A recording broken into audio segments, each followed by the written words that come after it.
Hello guys, আসসালামু আলাইকুম। এই যাইলো, এই যে মধু নিয়ে আইসা তা করছে অরিজিনাল মধু। আর আমি দেখছি যে বাড়ির পর যাইয়ে যে ই বানাচ্ছে না, তার মধু অনেক ভালো হয়। সে গাছ কেটে বেড়ায়, গাছ কেটে বিক্রি করে। তা কত করে নেবেন?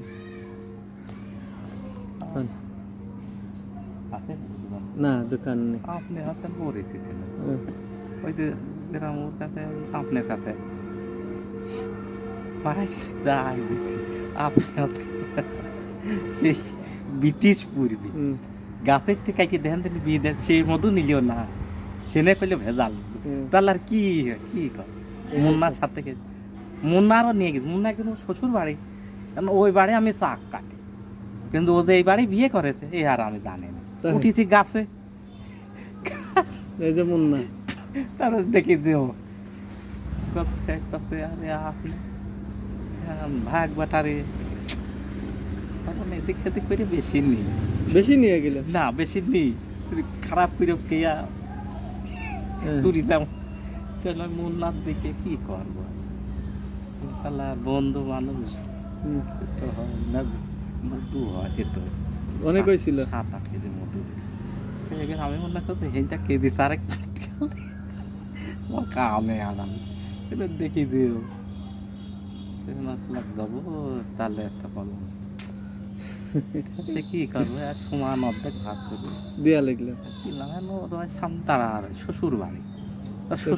তুই সরেক একটু নিয়ে আই গে, 5টা টাকা দেখা যে ঘুরিয়ে আই। আপনারা থাকলে পারে হইতে পারে, আপনার কথা বলে ভাই একটু সরিয়ে দাও। হ্যাঁ, ওই মুহূর্তে কবি না আমার শ্বশুর আমি কোন এবার ওর বউ আর বসাতে পারেন না। এটা কোনতে কাটিছেন? ডুমনের ওদিকে ভাই লিচুটা মধু হচ্ছে, হাটের ফুল ফোটেছে রাস্তাঘাটে, ধরবো চরম আকারে মধু। কে কিরে মধু খাবি?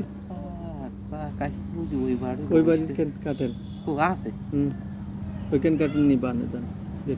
কোন বাড়ি? ওই তো সোনের বাড়ি। ও ভাই ভালো আছে, ওই জাম গাছের কেন কাটেন, কাইটে আমারে দেন।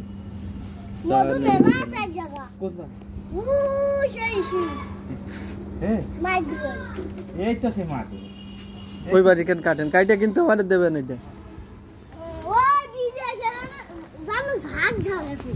এই যে আমি জান এর পথ দে, এমিন দে পথ দে,